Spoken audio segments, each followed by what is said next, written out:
যার থেকে টাকা পয়সা নেয় তার কাছে কোনো শখ আহ্লাদ বলতে কিছুই নেই, কোনো ইচ্ছা বলতে কিছুই নেই। তো নিজেকে ওভাবেই তৈরি করে ফেলতেছি।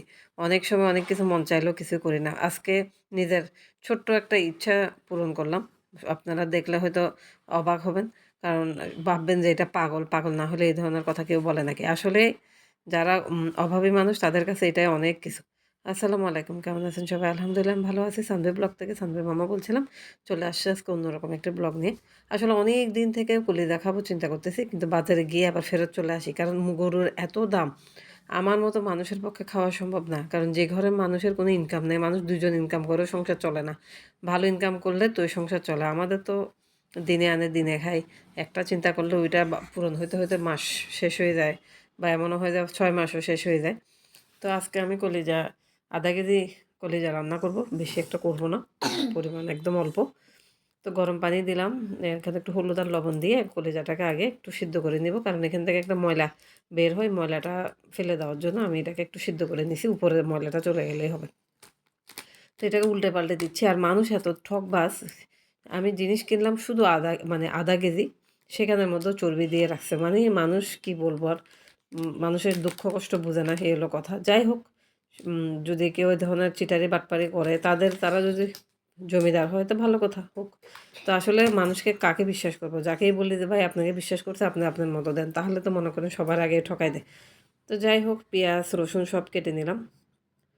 কেটে আদা, এ, আদার গুঁড়া ছিল, সব কিছু একসাথে আমি এটাকে পিষে নেব। সরি, হামানদিস্তা একটু পিষে নিব, আদা ছেঁচা করে নেব এই আর কি।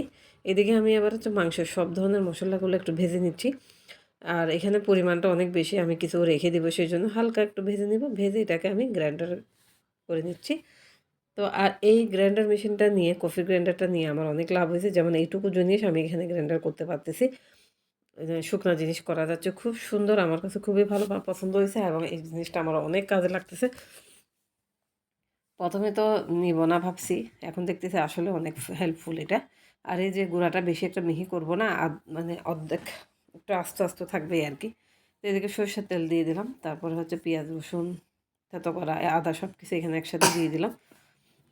দিয়ে এটাকে ভালো করে, মানে পেঁয়াজের গন্ধটা চলে যায় মতো করে একটু ইয়ে করে নিলাম। এদিকে আমি দুপুরে ভাত রান্না করি না, রাতে অনেকগুলো ভাত রান্না করছি। তো সেটা আমি রাইস কুকারে গরম করতে দিয়ে দিলাম, এই আর কি। এটা গরম হতে থাক, এদিকে আমি শুধু তরকারিটা রান্না করবো। তো এদিকে আমার পেঁয়াজটা লাল হয়ে আসছে, এখানে আমি একটু করে পানি দিব। পানি দিয়ে এখানে আমি হচ্ছে যেটা আমি এখন আমি ভেজে গুঁড়া তৈরি করলাম মশলা, মাংসের মশলা, এই মশলাটা দিয়ে দিলাম। হলুদের গুঁড়া দিলাম, মরিচের গুঁড়া দিলাম, একটু ধনিয়ার গুঁড়া দিলাম, তারপর লবণ দিয়ে দিলাম। সব ধরনের মশলা দিয়ে এইটা আমি কষিয়ে নিচ্ছি। তো আমি এখানে একটু করে পানি দিব, দিয়ে এটাকে কষিয়ে নেব। তো কষানো প্রায় হয়ে গেছে, তারপরে আমি আর একটু পানি দিব, দিয়ে এটাকে ঢাকনা দেবো। যেহেতু মাংস রান্না করবো, এখানে কাঁচা গন্ধ থাকলে ভালো লাগবে না। আর এখন আমার মশলাটা কষানো হয়ে গেছে, একদম তেল ভেসে আসছে। এখন আমি এখানে কলিজাটা দিয়ে দিব। মানে এসব মাংসের কোনো বরকত নাই, দেখতে অনেক বেশি দেখা যায়, রান্না করতে গেলে একদম একটু হয়ে যায়, ভালো লাগে না। তারপরে আমি এইটুকুই রান্না করতেছি, আমার একার জন্য যথেষ্ট। তো এই আর কি, এখানে আমি পানি দিয়ে এটাকে কষিয়ে নেব। এটা কষাতে দিয়ে আমি আবার শাক কেটে নিচ্ছি। এখানে মারিচ শাক আছে আর লাউ শাক আছে, তো দুটা শাক মিলে আমি ভাজি করব। তো এটাকে ভালো করে ধুয়ে আমি এটা কেটে নিব। আর যাই রান্না করি না কেন, যাই পছন্দ করি না কেন, শাক আর ভর্তা এই দুটো জিনিস না থাকলে মনে হয় ভালো লাগে না। যেদিন থাকে সেদিন করি, সবসময় তো থাকে না, সবসময় ঘরে বাজারও থাকে না। বাজার যখন আনি তখন ভরপুর শাক, মানে ভর্তা, তখন আবার খেয়ে কুলানো যায় না, এমন একটা অবস্থা। তো এদিকে আমি শাকটা কেটে ভিজাতে দিয়ে দিলাম, এদিকে আমার মাংসটা কষানো হয়ে গেছে আবার। এখন আমি আবার এখানে পানি দিয়ে দিব, ঝোল যতটুকু দরকার অতটুকু দিব, বেশি একটা ঝোল দিব না। একটা কাঁচামরিচ দিয়ে দিলাম, তাই তো আমার তরকারিটা উতরে যাচ্ছে। আর এখানে আমি একটু করে জিরা আর ধনিয়ার গুঁড়া দিয়ে দিলাম। এদিকে আমি মাংসটা নামিয়ে রেখে রসুন বাগার দিয়ে শাক দিয়ে দিলাম।